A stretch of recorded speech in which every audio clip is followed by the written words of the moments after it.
gusto ko munang magpasalamat kay Pastor Kibuloy. Yung sa Hong Kong, asan ba yun na venue?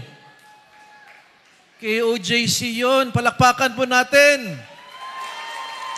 Doon po ako tinanggap ni Tatay Digong dahil inimbita po ako ng mga OFWs and especially ng KOJC. And yung venue po, ang KOJC din po yon.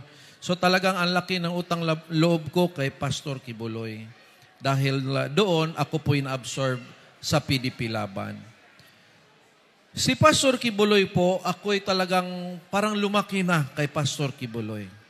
Hindi man talaga ako regular na nag-a-attend sa Kingdom, pero sa TV po, parati. Noon, teenager pa po ako, kasi born again po din ako. Pero parati ako manood doon kay Pastor. Tapos pagdating ko sa simbahan namin, magkikwentuhan kami ng mga young people doon. Napanood nyo, ang ganda ng preaching ni Pastor. Kung nanonood si Pastor ngayon, Pastor, I really love your preaching sa Good Samaritan. Ang ganda ng preaching. Hanggang ngayon, hindi ko makalimutan ang preaching ni Pastor.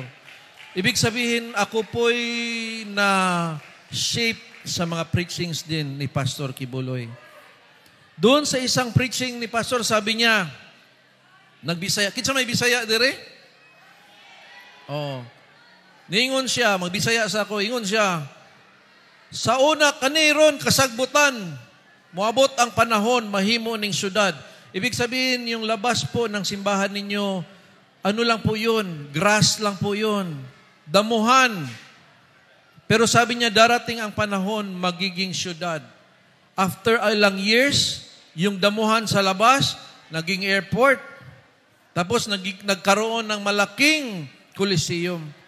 Talagang totoo ang sinasabi ni Pastor Kibuloy. Kaya sinasabi ko sa mga kaibigan ko, may anointing si Pastor Kibuloy sa progress.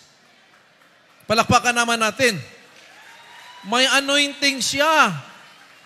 Kung ano ang hinahawakan ni Pastor Kibuloy, lumalago. Amen ba? Kaya huwag niyong kalimutan, number 53 sa balota.